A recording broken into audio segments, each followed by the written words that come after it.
జై తెలంగాణ అందరూ జై తెలంగాణ కేసీఆర్ గారి నాయకత్వం కేసీఆర్ గారి నాయకత్వం సుధీర్ కుమార్ కారు గుర్తుకే సుధీర్ కుమార్ కారు గుర్తుకే జై తెలంగాణ ఈరోజు ఈ కార్యక్రమానికి అధ్యక్షత వహించి అన్ని విధాలుగా గణపురం నియోజకవర్గ అభివృద్ధి సంక్షేమంలో పార్టీ అభివృద్ధిలో పనులు చేసే కార్యక్రమంలో నాకు దేవుడిచ్చిన సోదరుడిలాగా ఈరోజు మనందరినీ ఏకోన్ముఖులను చేసి ఇంత గొప్ప కార్యక్రమం ఏర్పాటు చేసిన పల్లా రాజేశ్వర్ రెడ్డి గారికి హృదయపూర్వకంగా అభినందనలు కృతజ్ఞతలు తెలియజేసుకుంటా ఉన్నాను. జిల్లా మంత్రివర్యులు అన్న అంటే నేనున్నా అనే ఒక మంచి సహృదయుడు దయన్న గారికి హృదయపూర్వకంగా అభినందనలు. అదేవిధంగా మా గండ్ర జ్యోతి రమణారెడ్డి నాకు రాజకీయ అరంగేట్రం తెలిసినప్పటి నుండి రమణ నేను ఇద్దరము గొప్పగా పనిచేసి ఇక్కడ దాకొచ్చినాము. ఆ కుటుంబం అన్న జ్యోతి అన్న ప్రత్యేక అభిమానం. అందరికంటే ఎక్కువ చెప్పవలసింది పెద్ది సుదర్శన్ రెడ్డి తెలంగాణ రాష్ట్ర సాధన కోసం అధికార కాంగ్రెస్ పార్టీ ఎమ్మెల్యే పదవికి రాజీనామా చేసినప్పుడు జఫర్గఢ్ హిమ్మత్ నగర్ ఇన్ఛార్జిగా అదేవిధంగా హరీష్ అన్నకు తోడుగా హరీష్ అన్న నియోజకవర్గ ఇన్ఛార్జ్ అయితే జిల్లా అధ్యక్షుడిగా వారు నేను రాజీనామా చేసి మొట్టమొదటిసారి గణపురం వచ్చే క్రమంలో కర్ణాపురం దగ్గర నాకు ఎదురుపడి అక్కడ నుండి నర్సంపేట వరకు 160 కిలోమీటర్ల పాదయాత్ర చేయడానికి తెలంగాణ ఉద్యమ స్ఫూర్తిని మరొక్కసారి చల్లబడుతుందన్న ఉద్యమాన్ని ఉవ్వెత్తున ఎత్తడానికి పెద్ది సుదర్శన్ రెడ్డి నాతో ఉండి 5 నియోజకవర్గాలు చుట్టి ఆ రోజు గణపురంలో తొక్కితే గణపురం ధర్మసాగర్ కింద బుడుగులో తొక్కితే గండి రామారం ఉన్న బుడుగులో తొక్కితే అక్కడ రేపు ఇంకేమన్నా కొడ ఊపురుంటే గణపురంలో అషరాపల్లిలో నవాబ్పేటలో ఎక్కడ పడితే అక్కడ తొక్కితే మా సుదర్శన్ అన్న చెప్పినట్టు పాకిస్తాన్లో లేవాలి. ఇక్కడ లేచడానికి అవకాశం లేదు. నరరూప రాక్షసుడు నమ్మక ద్రోహి కడియం శ్రీహరి మేధావి అని అనే వాళ్లకు ఈరోజు వాళ్ళు అంతా వాళ్ళే చెంపలు కొట్టుకునే పరిస్థితి తయారు చేసిన వెధవ అంటే వెధవ పచ్చి వెధవ. నా బిడ్డలు కేసీఆర్ గారు కడియం శ్రీహరి గారికి టిక్కెట్ ఇచ్చిందని చెప్పేసి ఓ పక్క సాధగాక బట్టలన్నీ దొడ్డికి పోతా ఉంటే డైపర్ పెట్టుకొని తిరిగి పైన పడుకుంటే 16 రోజులు డైపర్ల మీదే ఉంటాడు. కారిపోతుంది. మా ఎవరిని చూడగానే కింద కామి ఉంటుంది కాపల. మా అయ్య ఇప్పుడు అప్పుడు అనేటట్టున్నాడు. కాపల ఇవన్నీ కూడా కలవడట. అభ్యర్థి అయింది 16 రోజులు బయటికి వెళ్ళకుండా పైనే ఉన్నాడు. అట్టించాలంటే అందరు పోతారు అనుకున్నారు. కోపం ఉన్న వాళ్ళందరూ అటే పోతే బాగుండు అనుకున్నారు కూడా. ఎందుకంటే మళ్ళా అభ్యర్థి మారుతారనే ఒక ఆశ. ఆ రకంగా చూసి మళ్ళీ ఇంతకుముందు వీళ్ళందరూ కూడా మనసు నిండా బాధ పెట్టుకొని అందరూ కూడా పార్టీ కోసం కేసీఆర్ కోసం పల్లా రాజేశ్వర్ రెడ్డి గారి కోసం వాళ్ళ మనసులో ఉన్న మాటను మూటగట్టి అటు పక్కకు పెట్టి ఇట్లాంటి సభ జరిగితే వచ్చిన కాలనీ 1000 మంది నాకు కన్ను వేశారు. అన్నకు 1000 మంది కన్నువలు వేస్తా ఉన్నారు. ఫోటోలు దిగుతా ఉన్నారు. కడియం శ్రీహరి గారికి ఇక్కడ ఉంటే సగం మంది దగ్గర కూడా రాకపోతారు. కడియం శ్రీహరి గారికి ఇక్కడ ఉంటే ఇట్లా చూస్తా అంటాడు ఒక్కొక్కరు. ఎవడెవడు కండువా పల్లరాజేశ్వర దగ్గరికి ఎవరు పోయి కండు వేసుకుంటాడు, రాజన్న దగ్గరికి ఎవరు పోతాడు, వాళ్ళ సంగతి. వానికి బిల్లు ఉన్నదా? వానికన్నా బిల్లు వచ్చేది కదా, ఆపుదాం, పని అవుతుందా, మధ్యలో ఆపేద్దాం. ఈ రకంగా కార్యకర్తలను కంటికి రెప్పలా చూసుకునేవాడు కంట్లో పెట్టుకొని చూస్తాడు. కంటికి రెప్పలా కాదు, ప్రతి ఒక్కరిని కంట్లో పెట్టుకొని చూసి పగ పెట్టుకొని ఆ రకంగా 94 నుండి 2004 వరకు గణపురం నియోజకవర్గంలో ఉన్న ప్రతి కాంగ్రెస్ కార్యకర్త ఎంత బాధపడ్డారు అంటే,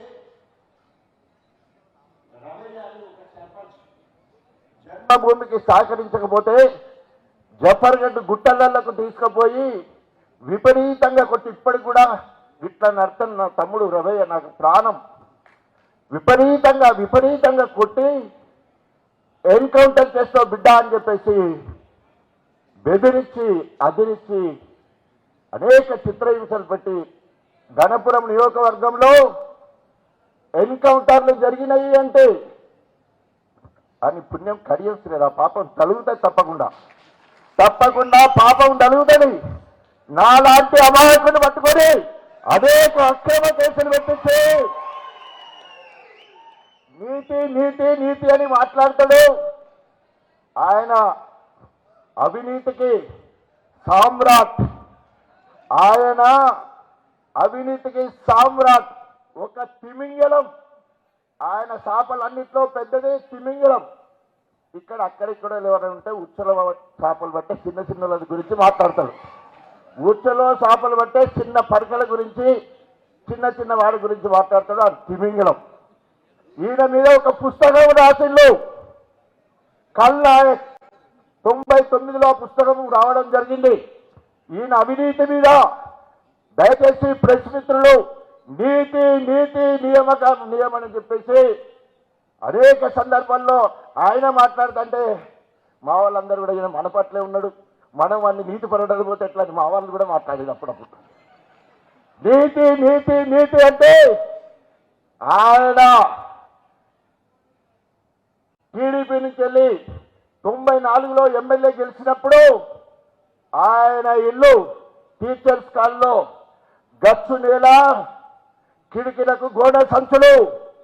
అంతకుముందు పేకాట ఆడుతుంటే తెగిపోయిన స్లిప్పర్లతోటి మాసిన గడ్డ వేసుకొని పోలీస్ స్టేషన్లో కూర్చుండబెట్టిన చరిత్ర కడియం శ్రీహరిది.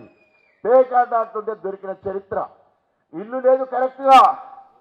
కథం ఫస్ట్ ఒక మాట అంటాడు, నేను దయాకర్ ప్రకాష్ రెడ్డి ముగ్గురం కలిసి ఎన్టీ రామారావును కలవడానికి పోతే పాస్ అడగడానికి పోయినాం. ప్రభుత్వం ఏర్పడిన తర్వాత పాస్ అడగడానికి పోతే, అరే ఇంట్లో నీకు మంత్రి పదవి వస్తుంది కదా, నీకు పాస్ ఎందుకు అన్నాడు నన్ను. అది నా తెలివితేటలు అన్నాడు. అరే వినవా, కడియం శ్రీహరి కాదు, కేసీఆర్ గారు 2014లో 58,000 మెజార్టీతో గెలిచిన తర్వాత మేము కూడా గదే పాస్కు పోయినాం. కేసీఆర్ దగ్గర పోతే రాజయ్యను పట్టుండి వాళ్ళందరూ వెళ్తారని చెప్పి, రాజయ్య ఈ రాష్ట్రానికి నువ్వు హెల్త్ మినిస్టర్ కావాలనుకున్నావు, కానీ హెల్త్ మినిస్టర్తో పాటు ఉప ముఖ్యమంత్రి ఇస్తున్నా నీకని చెప్పిన ఘనత కేసీఆర్ గారిని. ఎవరు గొప్ప దేశ పొడి పడదాం, కబడ్డాడుదామా, డబ్బు కొడదామా, given subject, given place, given time, I'm ready to fight to you it anywhere సరిగా. ఎక్కడరా నువ్వు నాతో పోటుకొచ్చింది? నువ్వు 4,000తో గెలిస్తే 12,000, 33,000, 58,000, 37,000తో గెలిచే చరిత్ర నాదెక్కడా? నా బలగం ఎక్కడా? నా మాదిగ జాతి ఎలను అందిస్తాను. ఏనాడైనా దళితుల గురించి, దళితుల బిడ్డల గురించి, మాదిగ జాతి కాదు నీ బయళ్ళ జాతి గురించి ఒక్క మాట మాట్లాడితే నేను ప్రత్యేక రాజకీయాలు ఉండా. నువ్వు దళిత ద్రోహివి. అందరూ నిన్ను ఆ మంత్రిగా ఉన్నప్పుడు దళిత దొర అనేది విని వీడిని దళిత దొరాడెత్తోని బతుకు పాడగడ మాది కూడా అని చెప్పడానికే గర్వపడాలి, దళితుని అని చెప్పుకోవడానికి గర్వపడాలి, దళిత పక్షపాతి అని పెంచడానికి గర్వపడాలి. నేను దొరాడటానికి గర్వపడతావు నువ్వెంత నీ బతుకెంత, నువ్వెంత నీ బతుకెంత. మాదిగోళ్ళ దగ్గర పైసా పైసా పైసా పైసా అడుక్కుంటావు, రాయిలెత్తే నువ్వు రాయిలెత్తలేదని చెప్పి లక్షలు చేస్తాడు. వీడు ఎన్నుకుంటాడు, వాడు ముందుతాడు, ఎన్నుకుంటాడు. కుల వృత్తులను గౌరవిస్తాం, కుల వృత్తులను గౌరవిస్తాం. ఇలా కాంగ్రెస్ పార్టీ ఇద్దరు మాలలకు ఒక బయళ్ళకి ఇచ్చి పెట్టారు. సామాజిక న్యాయం ఎక్కడ? ఇవాళ తెలంగాణ మాదిగలందరూ కూడా కాంగ్రెస్ మీద తిరగబడుతున్నారు. కారణం ఏంటంటే అప్పటికే ఇద్దరు మాలలకు ఇచ్చుంటే ఈయన బ్లాక్ మెయిల్ చేసి అయ్యో నేను బీఆర్ఎస్ పార్టీ ఎంపీ టికెట్ వదిలిపెట్టినా, నా ఎమ్మెల్యే వదిలిపెట్టినా, మనకి పైకి చెప్పే ఇట్లా ఆశ వేరే, పైసలు తీసుకున్నది వేరే. నాకు నేను పోతే కేటీఆర్ చెప్తా ఉన్నాడు, పెద్ద దగ్గర ఎంపీ తోటి పెద్ద మూట, కేసీఆర్ దగ్గరకు వచ్చి నా బిడ్డని నీకు చేతిలో పెట్టాను, నువ్వు కూడా కొంచెం చిన్న మూట ఎత్తావా అన్నట్టు. అమ్మా వాడి బతుకు తెడా, వాడి బతుకు తెడా, కడియేమి శ్రేయాని గాని బతుకు చెడా. ఏమి అడక్క తినడు, ఏమి అడక్క తినడు. 10%, 7%, 8% కట్ చేసుకొని ఇక్కడ ఇస్తే అక్కడ ఇస్తారు ఆ పైసలు. కడియం శ్రేణి భార్య ఇద్దరి మీద ఒక అడ్రస్, కడియం శ్రేణి ఎల్లో ఒంటరిగా ఒకే అకౌంట్, 2 అకౌంట్లలో పైసలు ఇస్తారు.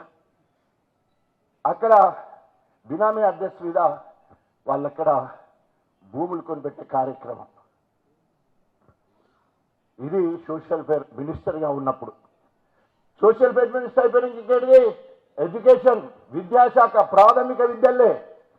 ప్రాథమిక విద్య అయినా కూడా అందరినీ పక్కకు పెట్టి డిఓలను 23 జిల్లాలలో ఒక్కడేసారి మార్చేస్తే, డిఈఓలను మార్చేస్తే ఒక్కొక్కరి దగ్గర నుంచి ఈరోజు చాలా రేట్లు అవుతాయి. 2 కోట్ల రూపాయలు అవినీతి జరిగింది. అప్పుడు అన్ని పేపర్లలో కూడా రావడం జరిగింది. అది ఎడ్యుకేషన్ మినిస్టర్. ఇరిగేషన్ తర్వాత ఇదంతా కూడా అన్న సావాసంతో ఉన్నప్పుడే అన్నేమో జిల్లా అధ్యక్షుడు. ఇప్పుడు నేను కింద చెప్తున్నా కదా, పాపాల భైరవుడు అని మొత్తం కూడా పెద్ద బాగా తెలుసు. ఇంకా మొత్తం ఎందుకంటే నాకంటే ఎక్కువ బాధ్యుడు. పర్వతగిరిలో ఏమేం జరిగిందో నాకు మొన్నసారి చెప్తా ఉంటాయి ఆయన కథ ఏందో కూడా. ఆ రకంగా ఎడ్యుకేషన్ మినిస్టర్గా ఉన్నప్పుడు డిఓల ఒక్కటేసారి అందరినీ ట్రాన్స్ఫర్ చేస్తే 2 కోట్ల రూపాయలు లంచం తీసుకున్న లంచగొండి కడియం. అటు తర్వాత ఇరిగేషన్ శాఖ అయిపోయింది. ఇరిగేషన్ శాఖ ఒక్కొక్క ఐడల్ ప్రాజెక్ట్ అంటే కరెంట్ ఉత్పత్తి చేసి ఇచ్చేదానికి పర్మిషన్లు. ఒక్కొక్క ఐడల్ ప్రాజెక్ట్ ఇరిగేషన్ మంత్రిగా ఉన్నప్పుడు 5 కోట్ల రూపాయలు తీసుకున్నాడు. ఎన్ని వందల ఐడల్ ప్రాజెక్ట్స్ ఇచ్చాడో వాటన్నిటికీ 5 కోట్ల ప్రాజెక్టులకు అన్ని పైసలు తీసుకున్నాడు. ఇవన్నీ కూడా టీడీపీలో 9.5 సంవత్సరాలు ఏకదాటిగా వరంగల్ను ముంచి వరంగల్ ప్రజల ఆత్మగౌరవాన్ని తాకట్టు పెట్టి మరి చంద్రబాబు నాయుడు దగ్గర కొట్టిన పైసలు అవన్నీ కూడా. అటు తర్వాత మధ్యకాలం పోయింది. మళ్ళా ఇవన్నీ మీకు అవుపడని ఆస్తులు. బీఆర్ఎస్ పార్టీకి వచ్చినాక అన్ని అవుపడే ఆస్తులే. లింగంపల్లి ప్రాజెక్టు ఉండదు, 6 కోట్లు తీసుకున్నాడు. ఇచ్చిన ఆయనే జీవీఆర్ అయినా నన్ను వచ్చి అడిగిండు. ఏమడిగిందంటే పేపర్లో రాయాలి ఇది, అన్నా 100 కోట్లు కడియం ఇస్తాను, 6 కోట్లు ఇచ్చిన నేను. మీరు కూడా కేసీఆర్ దగ్గర పోయి మీరు కూడా పని తీసుకొస్తే మీకు కూడా ఇస్తాను అన్నాడు. నాకు అడగరాదా, నాకు తీసుకోరాదా, నాకు తీసుకోరాదా. సో ఆ రకంగా కట్టని దానికి కట్టి పైసలు తీసుకున్నాడు. ఇల్లు చూస్తే మనకు ఎట్లున్నదో మనకు కనబడుతుంది.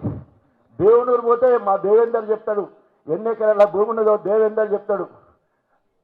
ఇవి వద్దంటండి ఆయన కథ బాగున్నది. ఇట్లా ఆయనకి ఇప్పుడు ఆర్మిచర్ ప్లాంట్ వచ్చింది, పెట్రోల్ బంక్ వచ్చింది, అనేక రకాలుగా అవినీతికి ఇక్కడుండి బాగుపడ్డాడు. ఇక్కడ అవినీతికి పాల్పడి బీఆర్ఎస్కు ఆయన చేసింది ఏం లేదు, గణపురానికి ఆయన చేసింది ఏం లేదు. కానీ ఈరోజు ఆయన అన్ని చేసుకొని అవినీతిలో తిమింగం లాగుండి గణపురంలో గత 10 సంవత్సరాల నుండి అవినీతి జరిగింది అంటున్నాడు. అరే విధవా, నువ్వు అన్నదే ఉండవు కదా, గత 10 సంవత్సరాలు నువ్వు అన్నదే ఉండవు కదా, సిగ్గు శరం లేదా? నువ్వు ఎట్లంటావు ఆ పార్టీలో ఉండి నువ్వు గణపురానికి నాకు పోటీగా ఇన్ఛార్జ్ గణపురాన్ని తెచ్చుకుంటావు కదా, నేను ఇన్ఛార్జ్ ఎమ్మెల్యే ఉండగా నీకు మొత్తము వరంగల్ అంత ఉన్నాగా పోగా గణపురమే నాకు ఇన్ఛార్జ్ కావాలను. ఎందుకు కావాలను? ఎందుకు కావాలను? ఏడు పెట్టుడు, వాసన చూసుడు, సిగ్గు శరం లేకుండా నాతోనే తిట్లు తినాలని నా దగ్గరే పోటీ పెట్టుకొని చేసే కార్యక్రమాలు సవాల్ కడియం అభివృద్ధిలో Ganapuram number 1 BRS party Ganapuram number 1గా చేసినాం. గత 10 ఏళ్లలో చేసిన కార్యక్రమాలు అనేక రిజర్వాయర్లు, 7 రిజర్వాయర్లు మన దగ్గరే ఉన్నాయి. Dharmasagar reservoir, Gandi Ramaram reservoir, station Ghanpur reservoir, Sharapalli reservoir, Uppugalli reservoir, మా నవాపేట రిజర్వాయర్. అన్నికంటే ఇది చిన్నగా చెప్తున్నా, అక్కడక్కడ ఎండింది కానీ మా దగ్గర ఎండు లేదు. మా దగ్గర ఎండు లేదు, 1 ఎకరం కూడా ఎండలే మా దగ్గర.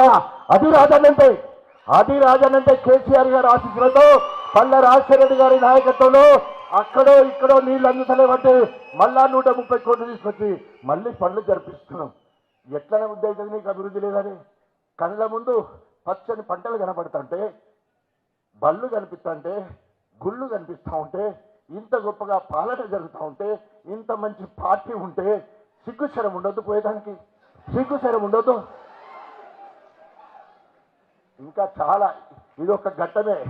ఇంకా కుటుంబ చరిత్ర ఉంది, బిడ్డ చరిత్ర ఉంది, బతుకు చరిత్ర ఉంది, ఆయన పర్సనల్ చరిత్ర ఉంది. దేనికి ఎదికకపోయేది లేదు. మీతో నేను, నాతో మీరు. కబడ్డీ ఆడాలిగా. ఇక చూద్దాం. మొన్నటి ఎలక్షన్లో డైఫర్ పెట్టుకొని తిరిగినావు బిడ్డ, మొన్నటి ఎలక్షన్లో డైఫర్ పెట్టుకొని తిరిగినావు. ఇప్పుడు ఇక ఏం పెట్టుకొని తిరుగుతావు? ఇక నీ ఇష్టం. జై తెలంగాణ. మీకోసం నేనొచ్చా, మీకోసమే నేనుంటా. ఊరూరికి వస్తా, ఇంటింటికి వస్తా, అందరినీ అవ్వల్లయ్యల్ని నా ఆత్మీయతను పంచుకోవడానికి మళ్ళీ మీ అందరి దగ్గరికి వస్తానని చెప్పేసి తెలియజేసుకుంటూ, ఈరోజు మీరు కొత్త ఉత్సాహంతో అన్నా మీరు వచ్చింది కదా, దానిగా చూసుకొని దున్నుతాం, బీఆర్ఎస్ పార్టీ జెండా ఎగిరేస్తామని చెప్పిళ్ళు. మనందరి లక్ష్యం గణపురం ఉన్న గొప్పతనం. మనము సుధీర్ కుమార్ గారిని గెలిపించే వరకు తగ్గేదే లేదు. ఓకే.